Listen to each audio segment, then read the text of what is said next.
అందరికీ నమస్తే అండి. ఆచారాలు అభీష్ట సిద్ధులు అనే విషయంపై ఈ రోజున శ్రీ గురు బోధగా మనం తెలుసుకోవాల్సింది శివలింగ పూజలో శివలింగ పూజ వల్ల మనకు లభించేది, శివలింగ పూజ అర్థం ఏమిటి తెలుసుకుందాం.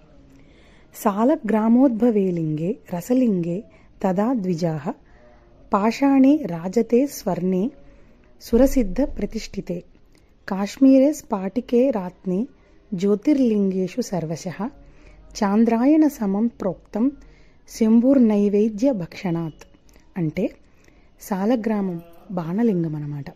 పాదరసలింగం, రాతిలింగం, బంగారు లింగం, ద్విజ ప్రతిష్ఠిత లింగం, సిద్ధులు మరియు దేవతలు ప్రతిష్ఠించిన లింగం, స్ఫటికలింగం, రత్నలింగం, జ్యోతిర్లింగాలకు నివేదించిన ప్రసాదం స్వీకరించడం వల్ల అనేక ప్రాయశ్చిత్తములతో కూడిన చాంద్రాయణ వ్రతం ఆచరించిన ఫలితం మనకు వస్తుంది. పరమశివుడు సద్యోజాత, వామదేవ, అఘోర, తత్పురుష, ఈశాన అనే 5 శివమూర్తులుగా పంచబ్రహ్మలుగా అవతరించాడు. ఈ పంచబ్రహ్మల సమైక్య రూపమే పంచవదనుడైన సదాశివుడు.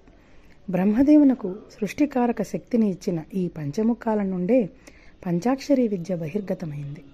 అందుకే పంచబ్రహ్మాత్మిక అని వినుతించి మనం ప్రపంచానికి కారణమైన ఆ పంచభూత శక్తిని శివ పంచాక్షరిగా ఓం నమః శివాయ అంటూ కీర్తిస్తాం. ఈ పంచాక్షరి మంత్రానికి పరమశివుడే దైవం. అయితే మంత్రం ద్వారా ఉపదేశించబడే దైవం ఒకరైతే మంత్రమే సాక్షాత్తు ఒక దేవతగా ఆకృతి ధరించి భక్తుణ్ణి రక్షిస్తుందని శాస్త్రవచనం. అంతేకాకుండా అమ్మవారు అయ్యవారితో కూడా ఆ శివలింగం దగ్గరే ఉంటుందని చెప్పడానికి ఉదయం పూట మధ్యాహ్నానికి కొంచెం ముందుగా మనం శివలింగ దర్శనం చేసుకుంటే అత్యంత శుభప్రదం. అంటే గుడికి వెళ్తే శివాలయానికి అక్కడ సూర్యోదయానికి ముందు 20 నిమిషాలు సూర్యాస్తమయం అంటారు, తర్వాత 20 నిమిషాలు, సూర్యోదయానికి ముందు 20 నిమిషాలు, సూర్యాస్తమయానికి తర్వాత 20 నిమిషాలు. ఈ కాలాన్ని ప్రదోష కాలం అంటారు.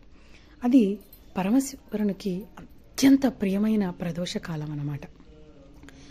ఈ కాలాన్ని ఆ సమయంలో శివదర్శనం, శివారాధన, శివపూజ, శివాభిషేకము, జపము చాలా విశేషమైనవే అని, ఆ పూజ చేసుకున్న వాడికి పునర్జన్మ ఉండదని, ఆ శివాలయ దర్శనం చేసుకున్న వాడికి మరుజన్మ రాదని అంటారు.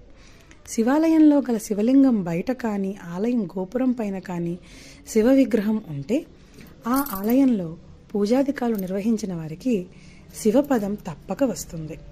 శివలింగం యొక్క పీఠం లేక పానవట్టం అమ్మవారు అంటే పార్వతీదేవి. శివలింగం చేతనాత్మకమైన శివస్వరూపమైతే పానవట్టంతో కూడిన శివలింగం పార్వతీ పరమేశ్వరుల యొక్క ఐక్య రూపం. కాబట్టి పరమశివుణ్ణి, పార్వతీదేవిని ఇరువురిని కలిసి మనం పూజించుకోవాలి. శివాలయ దర్శనంలో ఒక్క శివలింగ దర్శనంలోనే ఇరువురిని మనం దర్శించుకోవచ్చు. ధన్యవాదాలు.